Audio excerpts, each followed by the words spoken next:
whatever you can watch in 30 seconds to 1 minute, yun ang maiintindihan ng lahat eh. Di ba? So if you have more than 100 universities wanting funding, you have TESDA wanting funding, di ba? You have PMA wanting and needing funding, di ba? Yung makapagbigay ng ano ba magiging itsura pag naging National Aviation Academy to, di ba? And yun nga, I'm bullish nga because of all of these developments sa industry, no.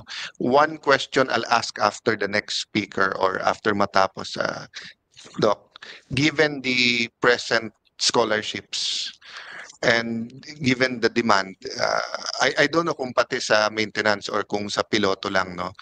Will the school have some kind of di ba sa PMA, ano, it's free